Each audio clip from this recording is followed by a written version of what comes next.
Salam sejahtera Malaysia, terima kasih kerana menonton video-video dalam channel ini. Sebelum kita mula, jangan lupa untuk tekan tombol subscribe, share, like, dan komen. Let's go! Salam sejahtera dan selamat malam kepada semua pendengar. Berita seterusnya bertajuk, Najib tidak akan dipanggil jadi saksi pembelaan kes rasuah Rosmah. Berita penuh, pihak pembelaan Datin Seri Rosmah Mansur dalam perbicaraan kes rasuah membabitkan projek hybrid solar di Sarawak memutuskan tidak memanggil suaminya, bekas Perdana Menteri Datuk Seri Najib Tun Razak, untuk memberi keterangan sebagai saksi pembelaan ketiga. Peguam Datuk Jagjit Singh memaklumkan Mahkamah Tinggi bahawa pihak pembelaan tidak akan memanggil Najib yang dijadual memberi keterangan hari ini.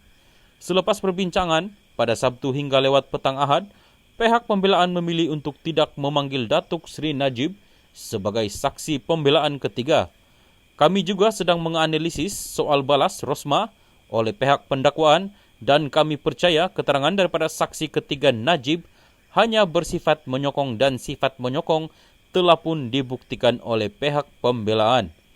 Atas alasan ini, kami perlu menyusun semula strategi dan kami membuat keputusan untuk tidak memanggil Datuk Seri Najib.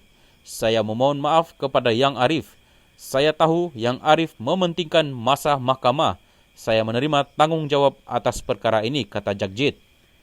Timbalan Pendakwa Raya Kanan Datuk Seri Gopal Sri Ram berkata, keputusan untuk memanggil atau tidak memanggil saksi terserah kepada pihak pembelaan. Terpulang kepada pembelaan untuk membuat keputusannya, katanya. Hakim Muhammad Zaini Mazlan berkata beliau menghargai permohonan maaf daripada pihak pembelaan. Jagjit kemudian memohon mahkamah menangguhkan perbicaraan hari ini dan minggu ini kerana saksi pembelaan kedua yang juga bekas pegawai khas Najib, Datuk Sri Siti Azizah Sheikh Abod, kini sedang menunaikan ibadah umrah di Mekah dan hanya boleh memberi keterangan pada 4 Februari. Hakim kemudian menangguhkan perbicaraan ke 4 Februari. Pada 18 Februari tahun lepas, Mahkamah Tinggi memerintahkan Rosmah membela diri atas kesemua 3 pertuduhan rasuah membabitkan projek solar hybrid bagi 369 sekolah luar bandar di Sarawak itu setelah mendapati pendakwaan berjaya membuktikan kes prime phase terhadapnya. Rosmah berhadapan satu pertuduhan meminta RM187.5 juta ringgit dan 2 pertuduhan menerima rasuah berjumlah 6.5 juta ringgit daripada bekas pengarah urusan Jepak Holding Saidi Abang Samsudin.